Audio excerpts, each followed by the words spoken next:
ਅਸੀਂ ਜੱਟ ਹੁੰਨੇ ਆ ਭਾਈਆਂ, ਅਸੀਂ ਸਾਡਾ ਇਹ ਅਕੀਦਾ ਹੈ। मैं head of the department of surgery हूं। Are you head of department of surgery? अगर अभी आपका एक्सीडेंट हो जाए, अल्लाह ना किसी का एक्सीडेंट हो जाए और उसको हेड इंजरी होके और वो वेंट के ऊपर पड़ा हो, किधर गया head of department of surgery भाईजान? It's only a software which is in your mind. किधर गया? मैं जट हूं, मैं फलां हूं, मेरा वो अकीदा है, मेरा ये अकीदा है। दिस इज, गौर से सुनिएगा मेरा फिक्रा, considering yourself what you are not and then trying to protect it। मैं वार्ड का प्रोफेसर हूं, you are actually not। आपका नाम जावेद इकबाल है, आप जावेद इकबाल हैं। आपको रिस्पॉन्सिबिलिटी दी गई है head of department of surgery की, जो कुछ अरसे के बाद आपसे ले ली जाएगी, और आपसे पहले भी एक बंदे को दी गई थी। So if I am head of department of surgery, I forget that I am Javed Iqbal. अगर मेरे हेड ऑफ डिपार्टमेंट सर्जरी के ऊपर कोई हट लगा, जरा सा भी दब्बा आया, यानी ये कि मैं कमरे में आया था, उठ के खड़ा नहीं हुआ, ऐसी की तैसी इनकी जरूरत क्या हुई खड़े? इसका नाम ईगो होता है। Ego is protecting your understanding about your self which you are not.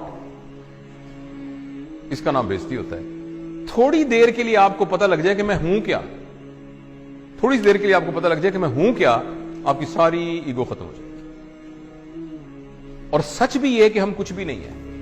और अगर आप इजाजत दें और थोड़ी देर के लिए ट्राई करना चाहें, मैं जरा मास्क ले लूं क्योंकि मैं आपके जरा करीब आ रहा हूं 6 फुट के डिस्टेंस से। अगर फर्ज करें मैं ऐसे मिसाल के तौर पे कह रहा हूं, आपको सिर्फ ये कहूं कि मुंह आपका बंद कर दूं और नाक भी बंद कर दूं,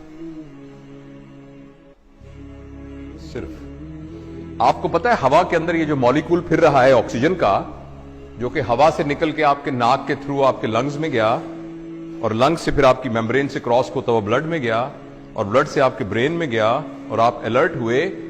इसको कितनी देर के लिए रोक लें, the human being will become a carrot, जिसको वेजिटेटिव फॉर्म कहते हैं। आपने सुना वेजिटेटिव फॉर्म? वो वेजिटेबल क्या होती है? कैरेट होती है ना, मूली और गाजर होती है। तो एक इंसान को मूली और गाजर बनने में आपको हैरानी होगी, 4 मिनट का फासला है। उस 4 मिनट की रस्सी के ऊपर आप कह रहे हैं मैं बड़ी शाय भाई, मैं बड़ा बदमाश है इलाके का, मेरी भी कोई इज्जत है, मेरी भी कोई ताकत है। क्या इज्जत है आपकी? हैसियत क्या है? वही बात समझ रहे हैं आप? मैं आपको असहाबा के वाकया में से एक वाकया सुनाता हूं। हाँ, सारे नीचे पड़े थे। अल्लाह ने तरबियत का एक निजाम बनाया हुआ है। नबी करीम सल्लल्लाहु अलैहि वसल्लम के जमाने के काफी जमाने के बाद, जब लोगों के पास पैसा वैसा आ गया था, थोड़ी हुई थी, तो एक जमाने के पता है उस्मान का जमाना था या अली का या बकर का रज़वानुल्लाह अलैहिम अजमईन, तो किसी बात पर एक सहाबी ने कहा मेरी भी कोई इज्जत है। तो एक सीनियर सहाबी पड़े थे, उन्होंने उनकी दाढ़ी पकड़ ली। कहने लगे तुमने क्या कहा? ये क्या कहा तुमने सुना नहीं? इज्जत तो अल्लाह और अल्लाह के नबी की, तुमने कैसे कह दिया? एक तुमने उसके हाथ काटन काम, वो तरबियत याफ्ता लोग थे, वो टांगे कांपनी शुरू हुई। उसने कहा मुझे माफ करो, ये कैसे मेरे दिल में क्या आ गया? और हम कह रहे हैं मेरी बेइज्जती हो गई क्योंकि मैं वार्ड का असिस्टेंट प्रोफेसर हूं। राइट? जो ट्रू लीडर होता है ना, ट्रू लीडर, वो अपने आप को फॉल्स आइडेंटिफिकेशन से बचा के रखता है। वो ये कहता है कि मैं यहां का लीडर हूं, मेरी रिस्पॉन्सिबिलिटी में ये आया है, मैं ये नहीं हूं जो सही लीडर है।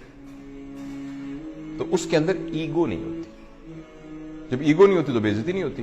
तो मैं अगर कोई भी उठ के खड़ा नहीं हो रहा, मैं तो अपने आप को समझ नहीं रहा इस काबिल के मेरे लिए कोई खड़ा हो, तो मैं तो महसूस भी नहीं करूंगा इस बात को, अगर मैं ये समझ रहा हूं। और अगर मैं ये समझ रहा हूं कि नहीं मेरी एक हैसियत थी, उठ के लोग खड़े हुए, तो मेरी बड़ी बेइज्जती हो जाएगी। और इस बात पर कि आप उठ के खड़े नहीं हुए, हो सकता है मैं नहीं वर्कशॉप लेता, ये तो बैच ही बड़ा अजीब है, उठ के खड़ा ही नहीं हुआ ऐसा। ये डिपेंड